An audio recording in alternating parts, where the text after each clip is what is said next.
All right, hello, my name is Sydney Young. This is my third vlog on the smartphone paradox written by Dr. Alan Reed. This is for chapter 3, which is habit-making devices. To summarize what Dr. Reed has written about in this chapter, it's kind of more centered on addiction itself. He gives a broad definition of addiction as just continued use despite adverse consequences.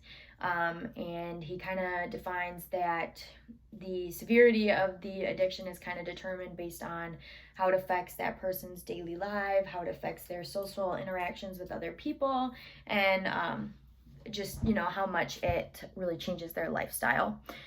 He also mentions that the smartphone itself is kind of considered under the behavioral addiction category, which from the APA would be kind of defined as habits, compulsions, and addictions. So with each of those three terms, there are many different examples of the smartphone and how it falls into that behavioral addiction category. So with your habits, this is technically, he mentions, the least harmful one to be worried about. It would be the habit of checking your phone, using it to look something up. It's those very simple things, the habit of taking it with you when you leave, even if you're just, going down a flight of stairs into your living room, whatever it may be. And then you get to see starting some of that compulsions, which is kind of driven out of fear and anxiety. And that can also really interfere with the person's daily lifestyle and their social interactions with other people.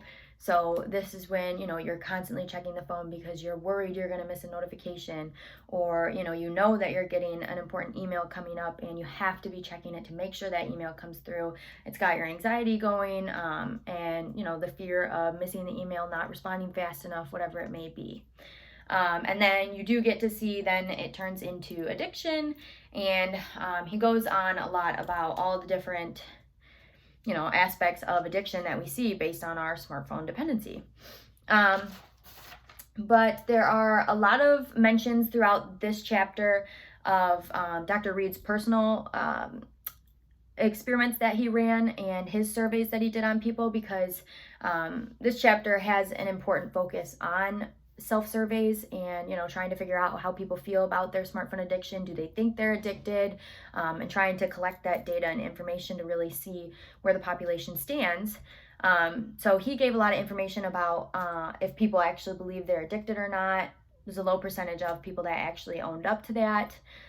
They're mainly female, which does not necessarily matter, but so I think it's very interesting that he, brings up the idea of self-survey, because we had to take a survey already for this class in one of the projects that we're doing. And he mentions the idea of this kind of bias and this distorted truth that can come up with, because it's measuring the participants' perception and not their reality. And I know personally, when I took the quiz, it was hard for me to answer some of the questions because I felt maybe more yes and no. So it's hard to give a yes or no point system when there should be somewhere in the middle, and then you should have points, because I, scored super high on that and was told I need to possibly see a therapist about my smartphone addiction. Even though I necessarily didn't answer those questions truthfully, because that's truthfully not what I felt when I would click yes, and I don't feel that way. I feel somewhere in between. So yeah, he talks a lot about how those self-surveys aren't super accurate, but they have to be done, because how else are we going to get our information that we need? And then he goes to talk about how there is the checking of the phone. So that would be tapping the screen, or sliding it up and unlocking it, whatever it is, those quick little checks that you do throughout the day. And he mentioned that it can be, in reality, thousands of checks per day versus whatever may be reported on your phone. I know I get a report and it's usually maybe 100 checks a day, but he says in reality it should be a lot more, because you're constantly doing that checking. Even if you plug your phone in across the room, you want to look over there to see if it's lit up, or when it does light up, just looking at it even though you didn't actually check it. And he says that checking, it brings on this idea of curiosity of, did I get a notification? Is somebody trying to talk to me? It gives you that like sense of instant gratification, and it causes that kind of dopamine release, which gets talked about a lot and plays a super big role in our smartphone usage, dependency, whatever you want to call it. He relates it to Pavlov in his classical conditioning, where he works with the dogs, and he eventually trains them to salivate for food when they hear the noise of a click. And it's funny that this is called checking or clicking on your phone to check for a notification, because it causes that dopamine release and that trigger, like, oh, something's happening and it's good, it's exciting. And he brings up that, people that use drugs, cocaine, whatever it may be, they get that high and that dopamine release by using those. It makes them feel better. And, it gets them feeling really good. So that's why they get addicted to it. So if we're addicted to checking our phones and we're getting that dopamine release, it should be kind of the same thing, you would think. And then I personally related that back to Todd Kappelman's article that we read back in the beginning, where he discusses the extensions and the amputations of technological advances. And I kind of questioned if you could say that the dopamine release that we get from smartphones is technically an extension, because it's allowing for that, that high, that like happiness, that little rush of good feeling. But is it also an amputation because it's super quick and it doesn't, last that long? That's why we're constantly checking our phones.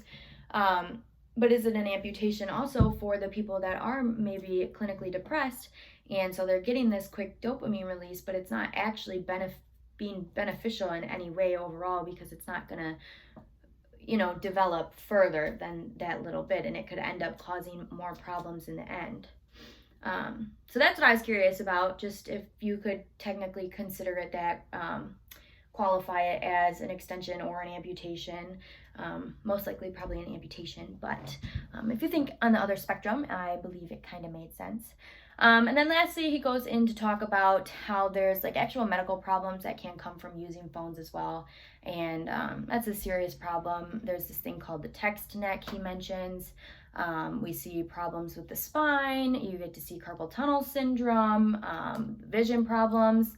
He goes into talking about like sleep and how people are using their phones before bed at night, and it's causing them to have disrupted sleep, or they can't fall asleep. It's causing headaches.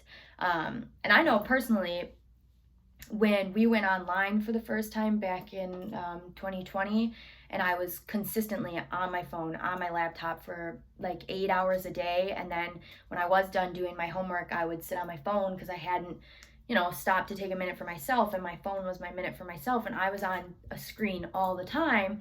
And I thought it was like, maybe it's the blue light, because I would go to bed and in the morning I'd wake up with these really light headaches, but it was every single day. And so I just immediately assumed it was the blue light, which he mentions people are talking that the sleep problems are only associated with blue light. And so I got these glasses, which are blue light glasses. And it did help the problem, but, I don't know if that's actually true. I don't know if it's actually doing anything, but I wear them every time I use my laptop now for long periods of time, because I get worried that, I could medically affect my vision, and I don't want to do that by staring at a screen. So yeah, but it was a very interesting chapter, lots of good stuff about addiction, and I look forward to the next chapter.